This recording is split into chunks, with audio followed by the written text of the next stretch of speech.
ವೀಕ್ಷಕರೇ, ನಮ್ಮ ಚಳ್ಳಕೆರೆ ಟಿವಿಗೆ ಸ್ವಾಗತ. ಇಂದಿನ ಪ್ರಮುಖ ಸುದ್ದಿ.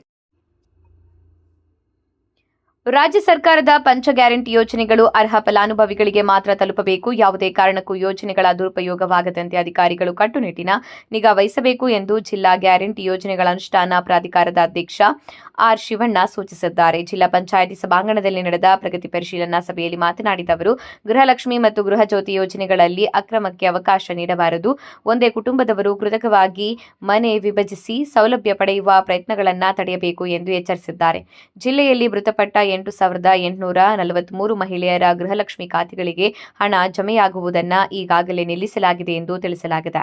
ಗೃಹಲಕ್ಷ್ಮಿ ಯೋಜನೆ ಅಡಿ 3.75 ಲಕ್ಷಕ್ಕೂ ಹೆಚ್ಚು ಫಲಾನುಭವಿಗಳಿಗೆ 30ನೇ ಕಂತಿನ ರು. 75.97 ಕೋಟಿ ಪಾವತಿಸಲಾಗಿದೆ ಎಂದಿದ್ದಾರೆ. ಶಕ್ತಿ ಯೋಜನೆ ಅಡಿ ಜೂನ್ 2023 ರಿಂದ ಮೇ 2026 6.45 ಕೋಟಿ ಮಹಿಳೆಯರು ಉಚಿತ ಪ್ರಯಾಣ ಸೌಲಭ್ಯ ಪಡೆದಿದ್ದು, ಸರ್ಕಾರ ರು. 82.36 ಕೋಟಿ ಅನುದಾನ ಬಿಡುಗಡೆ ಮಾಡಿದೆ.